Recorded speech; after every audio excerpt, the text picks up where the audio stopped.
Warning, today's project does not go as expected, but see if I can salvage something and turn it into a beautiful quilt. Hello, it's Janice from La Rue de Fleurs. Welcome back into the studio today. I want to say thank you so much to all of my new subscribers and people who took the time to watch and thumbs up the last video of the bunny paw baby quilt. I see a lot of people are searching baby quilts, so maybe you're getting ready to make some projects for new babies that you're going to be welcoming or Christmas gifts. And I have another really great idea for you today. It is going to be making a coin quilt. So a coin quilt is basically stacks of little pieces of fabric, like you're looking at the side of a stack of coins. And I am going to use up some scraps that I have from two previous projects. The Geometry Dash quilt that we made last spring sometime, I don't know, I'll link that one down below. And then I also used it in one of the zero waste accompanying projects, making the Scrappy Tote, which I'll also link that video if you haven't watched that. You can go check that out. It's another great way to use up some of your scraps. But I still have a bin of scraps from that project that I'm going to use as the coins, the start of my coins. And I also have all of the fabrics that I pulled that I didn't use up from that project as well. So I'm going to cut a few more of those. And basically we are going to cut, my strips are 2 inches by random lengths. So I have a lot of random lengths, like some little pieces and some longer pieces. So the colorful pieces will be my coins, and the more neutral or tone on tone or like low volume pieces are going to be my other coins, like the background coins. And we're just going to stack them kind of in little bit of staggered rows all the way across. And I think for this project, just to keep it really simple and a perfect baby size, we'll just do 36 inches by like 42. So we can just use one really cute cut of fabric, 1 yard for the backing. And we'll get this finished up. It might take me more than one day. So you might see a change of clothes because I don't have that much time this morning. I have an appointment this afternoon. But we are going to get rolling with this and see what we can get done today. And I hope it'll be just like a 2-day project. Go nice and quick and be relaxing, and a great way to use up a bunch of strips. You could do this easily with 2.5 inch. I just already had these cut at 2, so I'm going to stick with it because I want to use them all up. But it could be a great way to use up like leftover pieces from a jelly roll, or if you have like little binding pieces that are left over too. So I'm going to not only use up this and the fat quarter bundle that I have here, some of that, but I'm also going to hit up my scrap bins back here and try to use up anything that I think will work. So let's get kind of cutting and organizing. Okay, I'm going to have a little sip of my tea while we get going, but my pieces are 2 inches. I'm going to see if I can even use up some of these binding strip or these like border pieces. I might be able to cut a little bit off of this one. We'll see, but I'm going to try to maximize. And if I can't, any of this stuff I'm going to trim to like 1.5 and put it in my 1.5 scraps. So I can use it up because I just need to get everything out of this tray. I'm sick of this sitting on the corner of my workstation. So these pieces, I might trim down some of the longer ones just because I don't want my coins to be too long and break up the pattern too much. So I am going to sort of look at what is my median level strip, or what these would be like cut in half, and then work with that. So maybe we'll go from, what's that going to be? 1, 2, 3, 4.25, maybe. Yeah, 4.25. And then maybe we'll make our neutral ones a little bit longer. So it'll look something like this whenever we are working. And then they won't all be the same. So I will trim some of these down a little bit too.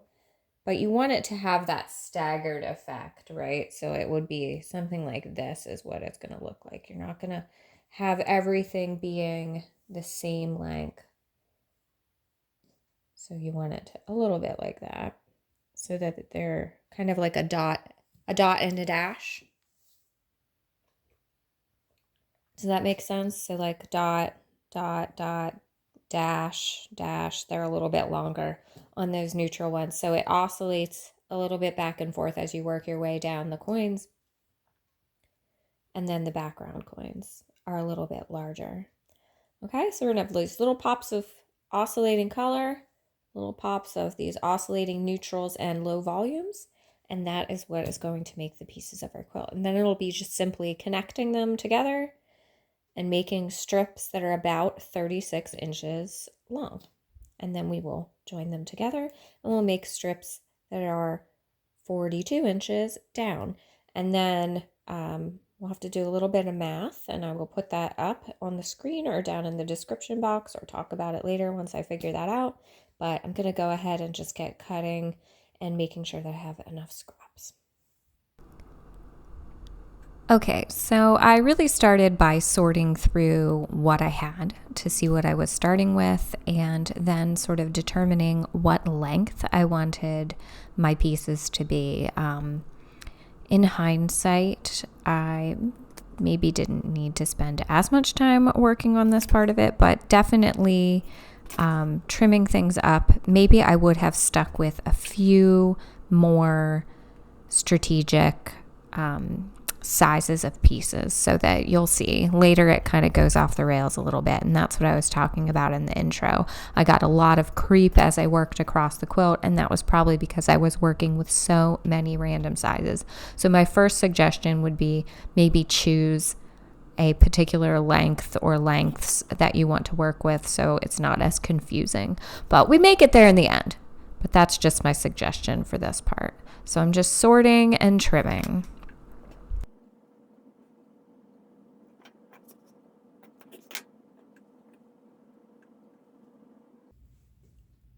Okay, so as you can see, I went digging through my scrap bin and I'm looking to build out. These were my already cut 2-inch by, they're roughly between 1, 2, 3, 4, 5. That one is like 2.5. That one might be too small. 2.5, 5. 3.5 and 4-inch little pieces by 2 inches high. Okay, so different lengths, all 2 inches. And then I went digging through my scrap bin to see what other similar color pieces I have that I can cut up. So it is going to take me a little while to trim these down, but then I'll have a really nice assortment of sort of the orange-pink colorway. I did the same thing for the yellow, although I didn't need to find as many scraps because I had already a sort of a generous stack of the leftovers. Same thing for the green. I did dig through just to find a little green variety, but I had a lot of those. I'm debating on using these as the green or if those are the neutral. I think they're more green. So I'm going to put those in the green. So you can see I have a lot of the green variety. I have a smaller amount here of like really dark colors and brown. So, have a couple pops of that. And then I have a bunch of assortment to create my low volume neutrals. And I still have a lot of these tonal dot, and I still have this in yardage, so I can cut more of that as well. So I'm going to work through this. I think I calculated that I'll need about 280 little strips of colors. So I'm going to work through this and try to create those piles, and then I will cut up my neutrals and work on that. And then I will use what is left from my larger pieces if I need to. I'm kind of saving those because there would be enough to do like a whole other project. Although I just want to get this collection used up because I'd love to treat myself to something new, but I really want to try to use up what I have, especially once I've already like created a curated bundle of things that I like together, and I know I have enough here to make like a whole other quilt. Maybe one of those patchwork minkies would be perfect. So I have that here now. If I cut it up into little strips, I won't have it in those larger pieces. So I'm going to try to work with what I have the small pieces of already, or like you can see, some of them are oddly shaped from other projects, but I can definitely get a 2-inch strip out of that by whatever that ends up being, or I can trim it down to something that fits with my scheme on here, and I'll still be using that up. So I'm going to go ahead and put you on like super fast motion so you can watch me cut through a little bit of this. And yeah, okay. Now we are slicing and dicing some even more awkward and odd pieces into the sizes that we need. Again, my suggestion would be to choose a few lengths that you want to work with and not go so random, and maybe trim everything down to those lengths so it's a little bit easier when you go to put everything together. You won't have to spend as much time lining things up. But I love that I chewed through a lot of scraps, even some really awkward pieces that you saw there, and I got a lot of things used up. So here's my nice assortment. I have a stack of orange and pink, a stack of yellow, all of my low volumes and backgrounds. I have a couple of darker fabrics to mix in and a bunch of greens. And then I still have a few of my Heather Ross fat quarter bundle left. I think I'm going to save a lot of that to make another project. But I do end up trimming a little bit off just to fatten up my stacks of color a little bit more. So you can see I work through that. Here, I did need some more background, so I cut up some of those background colors and trimmed down a few of the little random pieces that I had left. Here I had this Chloe fabric. I didn't end up using much of that, so I'm kind of disappointed I cut into that. And then I'm also measuring some of the pieces because I wanted to make a patchwork minky blanket, which you can also find the pattern for that on here. So I was saving those for making sure I could do that project later. Here is day 2. Now, I thought this was going to be a 2-day project, but it ended up being a 3-day project. Anyway, I just wanted you to see that in between making videos and writing patterns and teaching classes and all of that kind of stuff, I am just a mom at the end of the day, and I have to use my sewing machine to fix my daughter's lunch bag. I don't know why they didn't make it stronger or zigzag stitch around that Velcro, but I fixed that problem, and thank goodness for sewing machines, right? They not only make beautiful art, but they can solve so many problems for us. So, yay. Okay, now I am sorting through all of my colors and starting to create those beautiful coin stacks. I just started picking out colors that I liked and prints that I wanted to make sure that were included and lining them up down their stripe row and making sure to get a good mix of all of the fabrics. And then I am filling in with my low volume strips. And this is where I'm thinking, like, if you had only worked with a few different sizes, this part would have been a lot easier because I wouldn't have had to jump around and just try to see what fit with what. I could have said, okay, when I use a 4.5-inch strip, then I use a 6.5-inch strip next to it, and so on and so forth. And that probably would have made laying this out a lot quicker. So sometimes lack of planning is actually a pain in the butt, but it did help me use up a bunch of scraps. So there is that. And then you'll see later on that I run into another problem with this like very freestyle approach today because it didn't quite come out the way that I expected. But anyway, so I would suggest maybe planning a little bit more. That was my downfall here. And I know there are really good coin quilt patterns out there. I just didn't happen to use one. And I regret it a little bit now, to be honest with you. I think In hindsight, it would have made it a lot easier. Now I'm realizing I needed to have things sorted a little bit more into size, so I work my way through that. And then it's really a matter of just picking pieces up and sewing everything together. So I started matching them up by, the first row, the second row, the third row, and then by their color grouping. And that made it go pretty quickly. And you can see I flopped out a bunch of those strips. I didn't. Okay, so here is where I am at so far. I have done 7 rows. I think you can start to see the coin stacks coming into play. There is my pink and orange row, my yellows row, and then my green and brown and maybe some darker colors row. There are all of the low volumes in between each of those rows, and I am enjoying all of the fun scrappy play here. I think it's really starting to show up.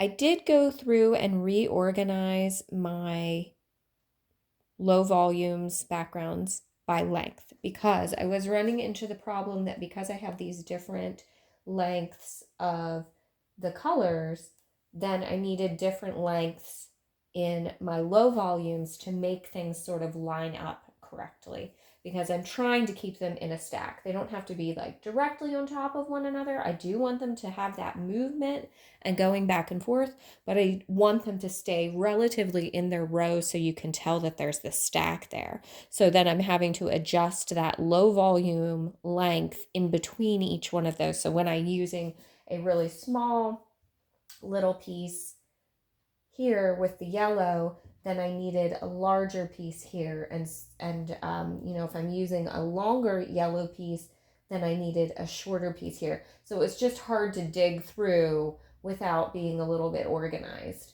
And then I'm not worrying too much if I'm laying them out on my board. It's 36 inches because we're aiming for a 36-inch width baby quilt. So that's helping me. Once I press them, of course, they'll lay flat and they'll reach the whole way to the ends. But I'm not worrying if I have a little bit of overhang at the end, because I will just trim it nice and straight to that 36. But I need to have at least 36. I can go a little bit over 36, but I can't be under that. Does that make sense?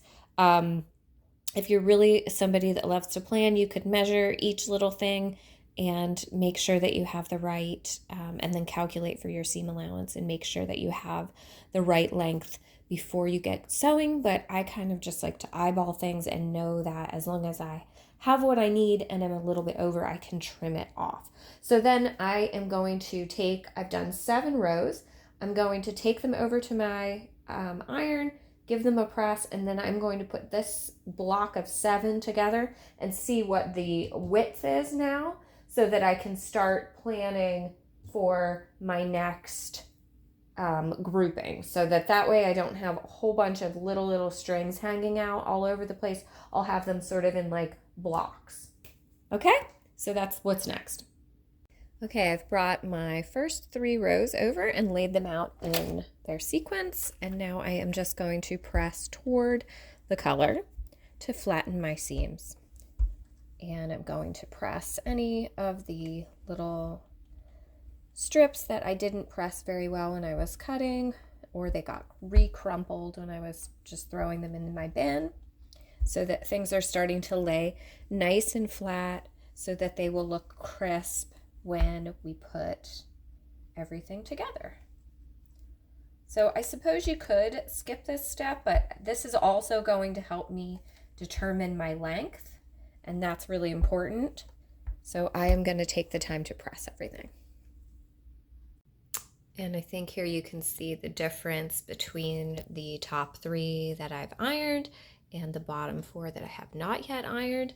I'm lining them all up along the far straight edge of my mat, which is 36 inches, which is the length we're going for. And then you can see over here at the end that as long as they're coming off of the edge of the mat on this other side, I am going to be okay with my length.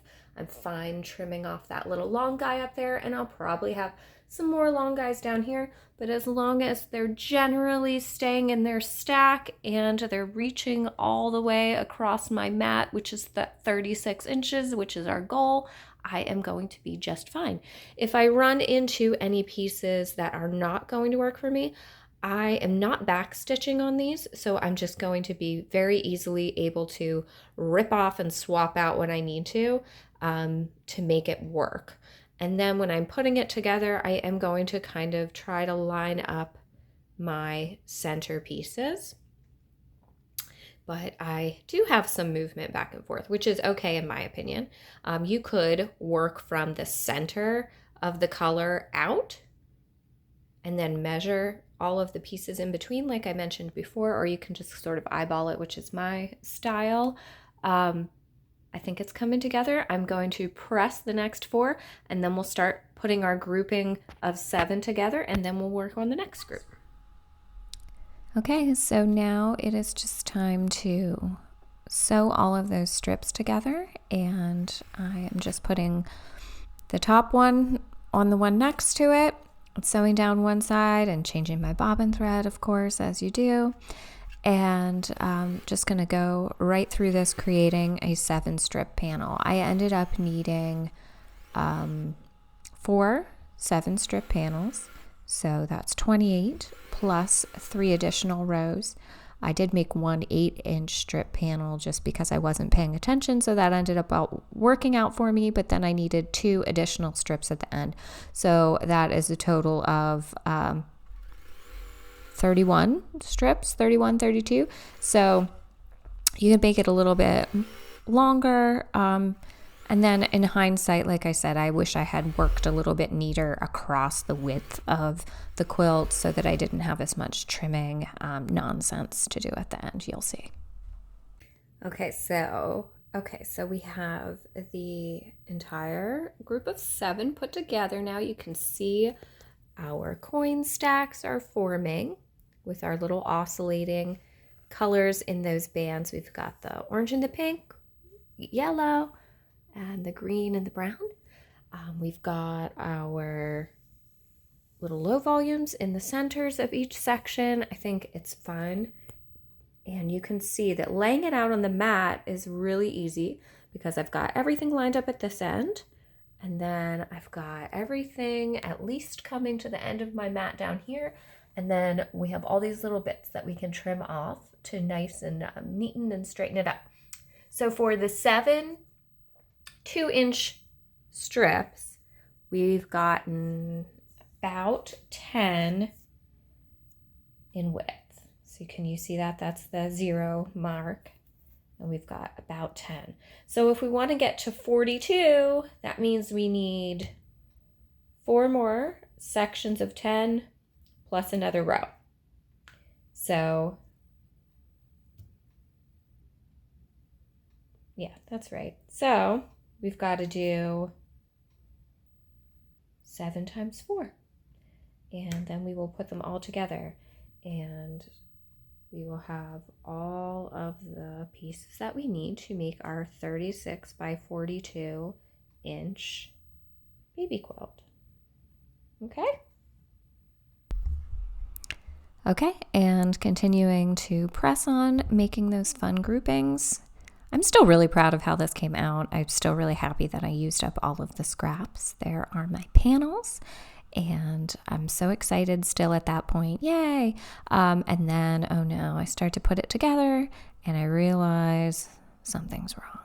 So I'm measuring. I needed 2 more strips at the end, like I said, for a total of, I think I did 31 down. And here I am just like laying out those final little strips. And then you can see the disaster that is forming on the one side of the quilt, how wobbly it is over there. Yeah, don't be like me. Measure a little bit more, like save yourself the hassle and just measure things. It's not always quicker to improv, although it is fun to do.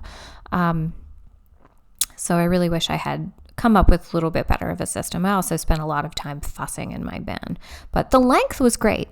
The length was great. And then here I am using my shortest line, and I'm lining it up and trimming off anything that is beyond that, because I knew that was obviously the longest width I could go to. And then, oh no, disaster. Oh no, my quilt top is not square. So I am going to trim a little bit off of both sides. I've lined up my center colors here, and so they all stay in their stack. It was thinner at the bottom than at the top, which I guess I got some creep as I worked, but that's okay. I'm just going to do a little bit of trimming on each side. It doesn't have to be perfect, but it can't be as far off as it is. So I am going to go ahead and trim it down a little bit. So that means it will end up being smaller than 36 inches across, but I think that's okay. Okay, I used a tape measure and I measured across from this side to this side, and I ended up having to trim off a little bit more to square it up, but we ended up with a quilt that is a 33.5 across. So here is my finished coin quilt. So maybe there is something to be said maybe for trying a little bit harder to get the lengths perfect. But you know what? Sometimes with a scrappy quilt, you're just kind of aiming for that perfect imperfection. It doesn't bother me that they're not totally even. I love the colorful lines going down, and I think that effect came out really well. So all that's left to do is choose a backing and get it all quilted up. I'll probably just do quilting lines from each seam, about 1/4 of an inch to 1/8 of an inch, and just do straight lines across and bind it all up. And that will be another one in the books. I will probably finish that another day and do kind of a wrap-up video with that and the bunny paw quilt. So thank you so much for joining me today. I hope you felt inspired to use up some of your scraps. I unfortunately still have some left in the bin, so we are going to have to find another project to use up that too, because I really don't want to put anything in my scrap bins where it won't see the light of day for a very long time. So maybe stay tuned for another little fun scrap project. But again, I hope... Okay, so we have completed our quilt, and I just want to hop on really quickly to tell you that I am sort of disappointed in myself, because I should have thought through like the creep of the fabric across the quilt. So lining it up just along the one edge was probably like not a great idea. I should have lined them up from the center, or trimmed each row as I worked to make sure that it was the correct length before I started putting them together, which I'm pretty sure I've done something like this before, so I should have learned a lesson. But I was able to get it square. I used my measuring tape and went across and then tried to get everything to line up with the same measurement across, and then it was great down. Like the down was fine, but the width needed a little help. But I think it'll all come out fine in the end. When I quilt, I'll get a little bit more creep and then I'll trim it up, and I think it'll be able to be pretty good, pretty square by the end. But I got caught on my sewing machine. I love the scrappiness, and we did use up a lot of pieces. So my suggestion would be, to measure a little bit more than what I did, to ensure that you don't have that creep to deal with, especially if you were going to make a bigger quilt. Then you're going to run into all kinds of problems and probably hate your life. So I would definitely either measure from the center out if you want to trim at the end, or measure each row as you go to make sure that it is always going to be the same length before you start putting your panels together and you piece the entire top. So lessons learned. Hopefully we won't make the same mistake again, or just not be thinking about it. But I just wanted to come on and admit that, because I'm not always perfect either, and sometimes I have a great idea and it doesn't work out the way that I planned. But I think that that is the way that I learn the most. And I just want to say, even though I've been doing this for like 10 years, and I've been making stuff even longer, I make mistakes all the time. I don't anticipate things going wrong all the time. But part of being a good artist is learning from your mistakes and learning how to correct your mistakes and not just like throw it away and never do anything with it ever again. Almost everything you can fix. So be encouraged by that and press forward with your creative endeavors, and know that, no one ever has to know unless you film it and put it up on YouTube. But you can make all kinds of mistakes and come back from them, So anyway, it's turned out really pretty. I'm going to get it all finished up, and then I will share it in a little review of the quarter video coming up soon. So thank you so much for joining me today, friends. Stay quilty.